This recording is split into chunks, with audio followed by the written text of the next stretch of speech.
Ibu, Bapak, Saudari, dan Saudara yang terkasih di dalam Tuhan Yesus Kristus, kembali kita berjumpa di dalam Renungan Mingguan, hari Rabu tanggal 17 April 2024. Saat ini kita akan bersama merenungkan sebuah tema, menggeluti firman Tuhan dengan tema kasih terhadap semesta. Sebelum kita akan bersama merenungkannya, marilah kita memohon pimpinan dan pertolongan dari Tuhan di dalam doa. Mari kita berdoa. Kami mengucap syukur Tuhan untuk setiap cinta kasih Tuhan, kebaikan Tuhan, dengan hadirnya alam di sekitar kami, dengan hadirnya setiap elemen yang kami butuhkan di dalam hidup kami. Dan saat ini Tuhan, kami bersama hendak mensyukurinya dengan bersama menjaga alam semesta kami. Dengan didasarkan oleh firman yang akan kami renungkan bersama, kiranya Tuhan memberkati kami supaya firman yang kami renungkan ini bisa menggerakkan setiap kami untuk kami bisa mengasihi alam dan lingkungan di sekitar kami. Kami serahkan Tuhan kehidupan kami saat ini sampai selama-lamanya ke dalam tangan-Mu. Dalam nama Kristus Yesus kami berdoa. Amin. Sabda Tuhan yang menjadi dasar perenungan kita pada saat ini tertulis di dalam Injil Markus pasal 16. Injil Markus pasal 16 ayat 9 sampai dengan 18. Markus 16 ayat 9 sampai 18. Yang demikian sabda Tuhan bagi kita. Setelah Yesus bangkit pagi-pagi pada hari pertama minggu itu, ia mula-mula menampakkan dirinya kepada Maria Magdalena.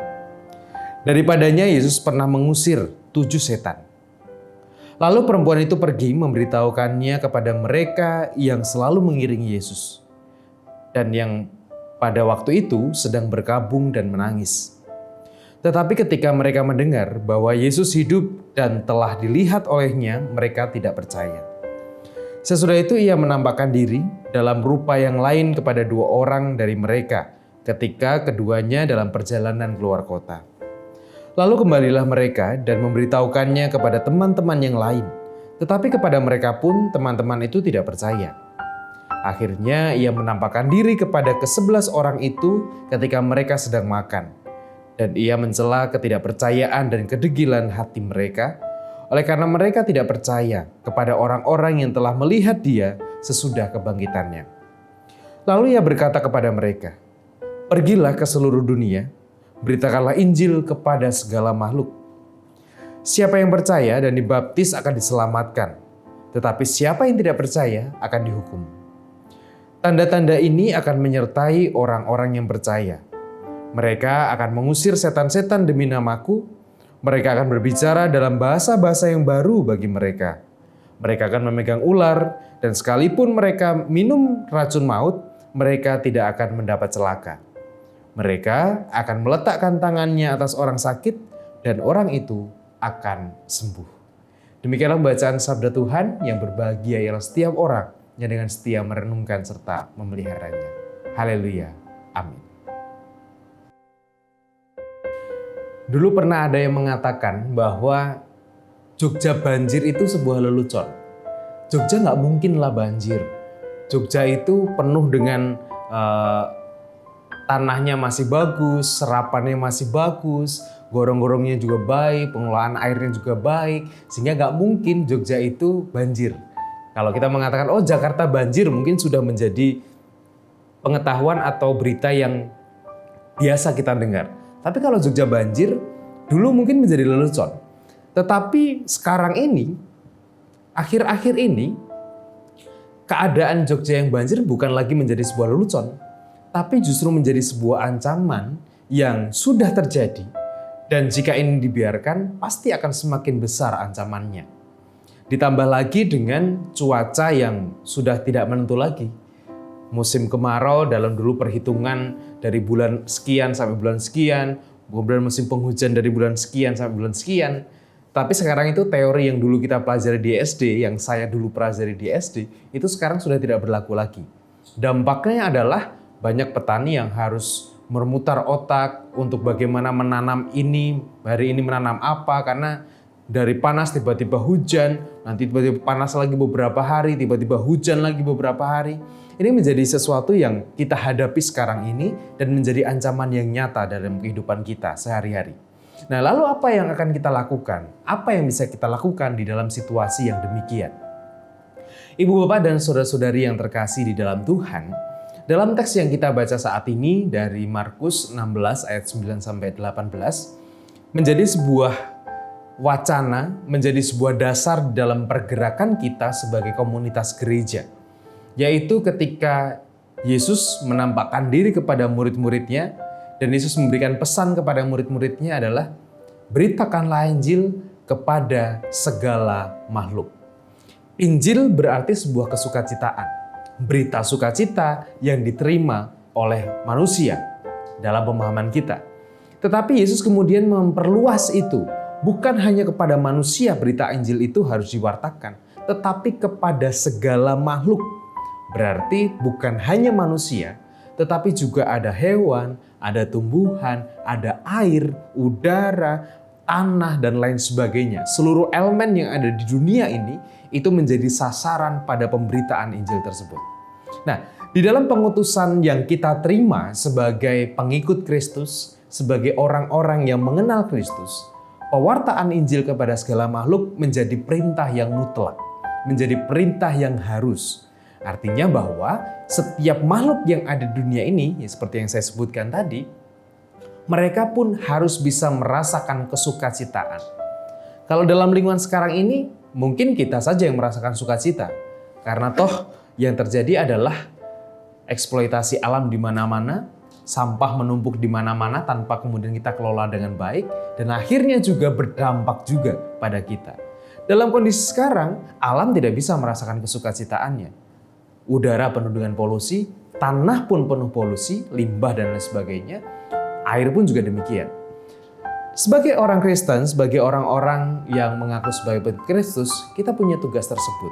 Lalu apa yang bisa kita lakukan dengan dasar untuk memberitakan kesukacitaan kepada segala makhluk? Mulai dari hal-hal sederhana bisa kita lakukan. Mulai dari pengelolaan sampah, pemilahan sampah yang mungkin ini sekarang ini mungkin hanya menjadi teori. Oh yo, dikelola sampahnya, sampah yang bisa didaur ulang, sampah plastik atau sampah kemudian sampah rumah tangga, bekas sayur yang bisa didaur ulang dan sebagainya dipilah. Tapi toh itu juga hanya berhenti pada sebuah teori di kepala kita. Dalam prakteknya ya asal saja, pokoknya asal buang saja, campur semua dan sebagainya. Ditambah lagi mungkin dalam pengelolaan sampah yang ada di tingkat daerah dan sebagainya pun juga hal itu belum bisa terwujud. Tapi apakah itu tidak mau kita mulai? Atau mau sampai kapan kita menunggu?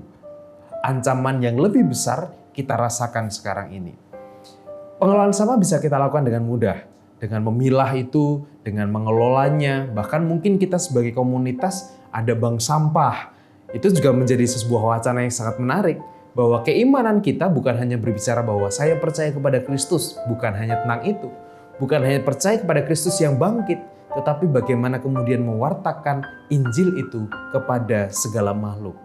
Dengan cara yang sederhana, mengelola sampah yang kita produksi sendiri. Karena mau kita diamkan, ya selamanya akan begitu dan akan semakin parah. Atau mungkin juga dalam bentuk yang lain, penghematan daya listrik misalnya, penggunaan listrik dan sebagainya, juga menjadi pengetahuan yang kita tahu. Tetapi seringkali kembali lagi, itu menjadi sebuah pengetahuan belaka. Injil yang harus kita wartakan kepada segala makhluk, dapat kita wujudkan dengan cara-cara yang lebih sederhana di tengah-tengah hidup kita. Sebagai bentuk bahwa kita juga mau mengasihi, memberitakan sukacita kepada alam di sekitar kita. Bukan menjadi manusia yang hanya merusak, tetapi menjadi manusia yang mau merawat ciptaan yang sudah Allah nyatakan kepada kita. Tuhan memberkati. Amin. Marilah saat ini kita bersama berdoa kepada Tuhan, memohon pimpinan supaya kita mau dan disadarkan untuk menyatakan dan memberitakan kesukacitaan kepada segala makhluk. Mari kita berdoa. Kami adalah orang-orang yang sungguh beruntung Tuhan. Ketika di dalam kehidupan kami bisa merasakan semua yang kami butuhkan. Kami membutuhkan makanan, Engkau sudah menyediakannya. Kami membutuhkan alam semesta, Engkau pun menciptakannya. Tetapi Tuhan, di dalam kesadaran kami, seringkali kami dalam kesadaran bahwa kami berhak untuk mengeksploitasi semuanya itu. Kurangnya kesadaran di antara kami untuk merawat kehidupan alam semesta di sekitar kami juga menjadi dampak buruk terhadap kehidupan kami. Tentang bencana banjir yang seringkali juga saat ini sudah kami rasakan dan dekat dengan kami. Kiranya Engkau yang menolong kami ya Tuhan, Engkau yang menyadarkan kepada kami untuk kami bisa menjalankan perutusan-Mu untuk menyatakan kesukacitaan, menyatakan dan memberitakan Injil kepada segala makhluk. Ya Tuhan, kiranya Tuhan memberkati kami supaya kami bukan hanya menunjukkan iman kami yang menggebu-gebu di dalam ibadah, di dalam penghayatan perkataan kami, tetapi kami mau menghayatinya juga di dalam kecintaan kami, di dalam kepedulian kami terhadap alam di sekitar kami. Ya Bapa, saat ini kami bersama hendak berdoa, menyerahkan untuk saudara-saudara kami Tuhan yang sedang berjuang dengan proses pemulihan kesehatannya. Kami menyerahkan untuk saudara-saudara kami, secara khusus untuk Bapak dan Ibu Priyono, Ibu Ami Birowo, Anak Amoresya, Ibu Sri Utami Suprapto, Ibu Margono, Ibu Yosjomni Suminaryo, Ibu Sri Kusrini Isnanto, Bapak Ngatimin, Bapak Cahyo Muntadi, Anak Glorius Fariski, Bapak Saharun, Bapak Warsito Utomo, Ibu Endang Joko Triyono, Ibu Maria Kasman Simanjuntak, Bapak Edwin Krusma Yulianto, Anak Nasya Alana Putri, dan juga untuk saudara-saudara kami yang lain Tuhan. Tuhan, kiranya Engkau yang berkenan memberkati mereka, menghadirkan kesembuhan-Mu Tuhan, memberkati proses yang sedang mereka kerjakan saat ini. Satu yang kami percayai, Engkau tidak akan membiarkan mereka berjalan dan berproses berjuang sendiri, tetapi Engkau akan senantiasa hadir bersama dengan mereka. Kami berdoa juga Tuhan untuk saudara-saudara kami, untuk orang tua kami di dalam kelemahan tubuh mereka, kelemahan fisik mereka. Kami menyerahkan untuk orang tua kami, untuk Ibu Sarno, Ibu Tugira Sariman, Ibu Rusmiati Suhardi, Ibu Murjangkung, Ibu Endang Karno, Bapak Budiantono, Ibu Kun Mariatin Subarti, Ibu Joyo Pawiro, Bapak Sadal Paulus, Bapak Christian Dauribu, Bapak Elias Sariman, Bapak dan Ibu Sunarto Saputro, Ibu Mardiutomo, Ibu Yatmirtin Rusdi, Bapak Suprapto, Ibu Sri Suarsi Rahayu, dan juga orang tua kami yang lain dimanapun mereka berada di dalam segala keberadaan mereka. Tuhan, kiranya Engkau yang berkenan memberkati mereka, menolong mereka di dalam masa tua mereka. Biarlah kedamaian dan kesukacitaan dari Tuhan boleh dirasakan oleh orang tua kami ini. Ya Bapa, kami menyerahkan juga untuk segala aktivitas dan tanggung jawab yang akan kami kerjakan dan akan kami lanjutkan. Kiranya Engkau senantiasa hadir menolong kami, supaya di dalam segala aktivitas kami pun tetap membawa perutusan-Mu untuk memberitakan Injil dan kesukacitaan kepada segala makhluk. Kami serahkan doa dan syukur kami hanya ke dalam tangan kuasa Tuhan. Dalam nama Kristus Yesus kami berdoa. Amin.